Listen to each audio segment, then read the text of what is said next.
Credit card का smartly इस्तेमाल कर आप असल में पैसे भी कमा सकते हैं। सुनने में अटपटा लग सकता है, लेकिन ये सही है। नहीं, इसके लिए आपको अपना क्रेडिट कार्ड किसी को उधार देने की जरूरत नहीं है और ना ही बेतहाशा शॉपिंग करने की। करना ये है कि बस डिसिप्लिन तरीके से कार्ड का इस्तेमाल करें और मुफ्त में पैसे कमाएं। तो पैसा वसूल के इस एपिसोड में इसी विषय पर चर्चा करेंगे।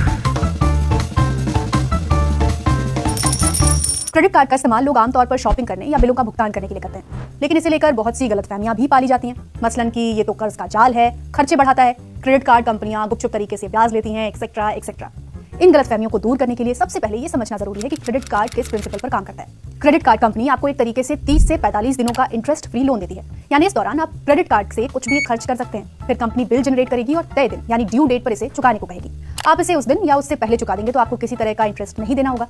अब आपके मन में सवाल उठ सकता है कि फिर ये बैंक मुफ्त में क्रेडिट कार्ड क्यों बांट रहे हैं? तो जवाब ये है कि ये बैंक मर्चेंट से आपकी खरीदारी या बिल पेमेंट का कुछ चार्ज यानी कमीशन लेते हैं। और दूसरा, अगर आप समय पर क्रेडिट कार्ड का बिल नहीं भर पाए तो इस पर लगने वाला भारी भरकम इंटरेस्ट भी इनकी कमाई का जरिया है। खैर, अब लौटते हैं क्रेडिट कार्ड से कमाई के अपने मूल टॉपिक पर। तो बेसिक फंडा है क्रेडिट कार्ड का डिसिप्लिन तरीके से इस्तेमाल। मसलन आपको सैलरी मिली, लेकिन आप अपने महीने के पूरे बिल क्रेडिट कार्ड से चुकाते हैं। इसमें ईएमआई या मकान का किराया जैसी चीजें तो संभव नहीं है, लेकिन राशन का खर्चा, बिजली पानी का बिल, मोबाइल का बिल, रेस्टोरेंट में खाने का बिल जैसे कई चीजों का पेमेंट आप क्रेडिट कार्ड से कर सकते हैं। अब क्योंकि सैलरी का पैसा आपके पास है, तो आपके पास ये रकम है जिससे आप 40 से 50 दिनों बाद क्रेडिट कार्ड का बिल चुका देंगे। लेकिन इस दौरान आप सैलरी की इस रकम को इन्वेस्ट कर सकते हैं। ना, ज्यादा लालच नहीं, शेयर बाजार में तो इसे बिल्कुल भी इन्वेस्ट नहीं करना है। निवेश ऐसी जगह करना है जो सुरक्षित हो और समय पर रकम मिल जाए। तो आप इस रकम को बैंक के फिक्स डिपॉजिट में 45 दिनों तक इन्वेस्ट कर सकते हैं, जिस पर आपको आकर्षक ब्याज मिल जाएगा।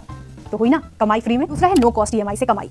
कई मौकों पर क्रेडिट कार्ड कंपनियां अपने कस्टमर को नो कॉस्ट ईएमआई का ऑफर देती हैं। आप इन ऑफर से अपनी जरूरत का सामान खरीदकर क्रेडिट कार्ड से कुछ कमाई कर सकते हैं। मसलन आप एक लैपटॉप खरीदना चाह रहे हैं जिसकी कीमत 1 लाख रुपए है। ये रकम आपके पास है, आप इस रकम को एफडी में डाल सकते हैं और नो कॉस्ट ईएमआई से लैपटॉप खरीद सकते हैं। हुई ना एफडी से ब्याज की कमाई। फिर से याद दिला दें कि ये कमाई तभी होगी जब आपके पास पहले से ही वो रकम हो जो आपने क्रेडिट कार्ड के जरिए खर्च की है। और दूसरा, आप किसी भी हाल में क्रेडिट कार्ड बिल की पूरी रकम चुकाएंगे। मिनिमम पेमेंट के चक्कर में कतई नहीं पड़ेंगे।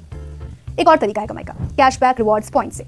कई क्रेडिट कार्ड कंपनियां अपने कस्टमर को उनके क्रेडिट कार्ड के इस्तेमाल पर रिवॉर्ड्स पॉइंट देती हैं। इन्हें रिडीम कराकर आप कुछ कमाई कर सकते हैं। और दूसरा है कैशबैक। ज्यादातर क्रेडिट कार्ड कंपनियां बिजली, पानी, मोबाइल आदि के बिल भरने पर कैशबैक का ऑफर देती हैं। इससे भी आप कुछ कमाई कर सकते हैं। एक और बड़ा फायदा यह है कि क्रेडिट कार्ड बिल का समय पर भुगतान कर देने से सिबिल स्कोर सुधरता है और भविष्य में जब कभी आप बैंक से लोन लेंगे तो ब्याज दरों में छूट भी मिलती है। ये तो थी क्रेडिट कार्ड से हो सकने वाली कुछ कमाई की बातें, लेकिन चलते चलते आपको बता दें कि क्रेडिट कार्ड से उन लोगों को आर्थिक नुकसान हो सकता है जो इसके पेमेंट में डिसिप्लिन नहीं है। तो जब भी क्रेडिट कार्ड का इस्तेमाल करें, मिनिमम पेमेंट बैलेंस को भूल कर भी ना देखें और पूरे बिल का भुगतान करें। नो कॉस्ट ईएमआई के नियम और शर्तों को ध्यानपूर्वक देखें। सालाना फीस पर नजर रखें।